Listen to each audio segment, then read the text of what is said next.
Hey guys, welcome back. Today I'm going to be showing you my top 10 underrated Disney movies. Now this list is only consisting of Disney classics, Disney sequels and straight-to-DVD films like Tinkerbell and Planes would not be in this list. They wouldn't even be in this list. If there is a movie that is not in this list that you think is underrated, then please do let me know in the comments below. Number 10 is Pocahontas. Now the reason for this being so high up on the list is I feel like that she's a princess that is celebrated.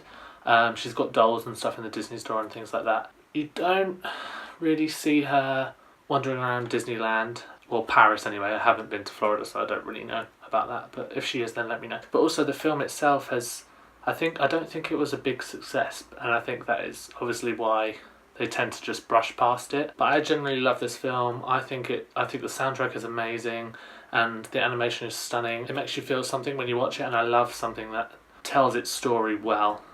And we all know how the real Pocahontas story ended. Okay, number 9 is Meet the Robinsons. Ooh.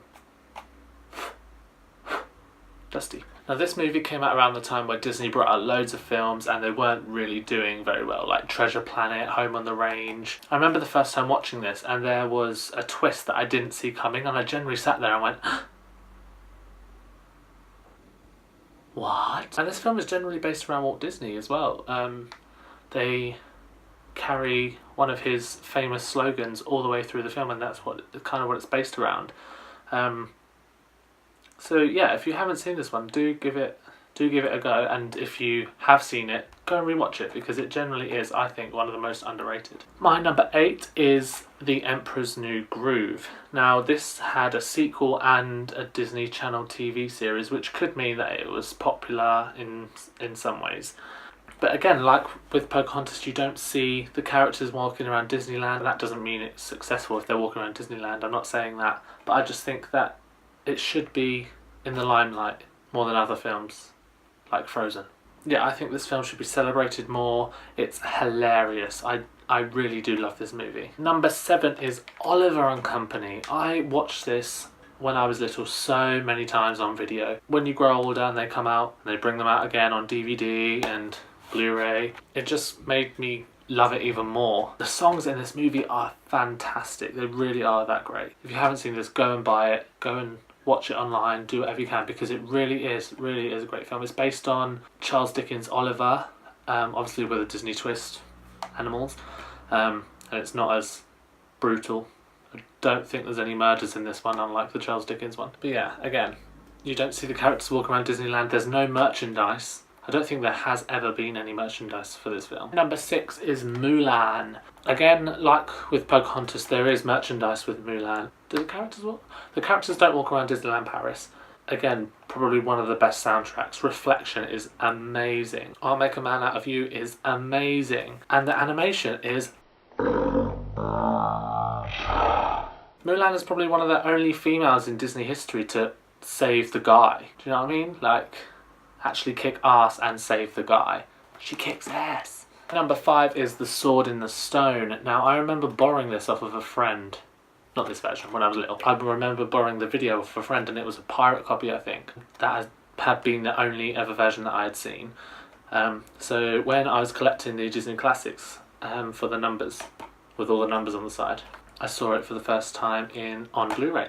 Now again, loving it when I was little, I was like, okay, well now I've got this, let me check it out. It opened my eyes to how good this film really is. Now, if you put this in front of a little kid, I'm not sure they'd sit through all of it, because it's not your typical Disney princess movie. And there isn't a lot of action or anything like that, but I just think that this is that time period in Disney when they had like the scratchy animation, and I was a really big fan of that. Number 4 is Basil the Great Mouse Detective. Again, with this one, the same as The Sword in the Stone.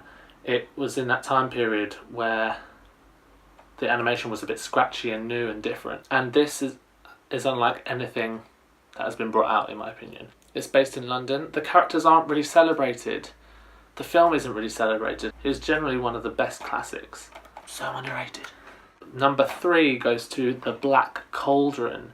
This movie lost Disney, over $1 million, I think it was. So I think I can understand why it is underrated in the Disney company. Saying that, it scared the hell out of me when I was little. The Horned King, if you haven't seen this movie, put it in front of a 5-year-old and watch them tremble. Don't do that. I'm not advertising that you scare your children. Yeah, it scared the hell out of me when I was little, and again, because it lost Disney a lot of money, that's why you don't see merchandise, that's why you don't really see a release like this out very often. It gets the number 3 spot because it's dark, it's fantasy. Where do you see a dark fantasy Disney animated movie anymore?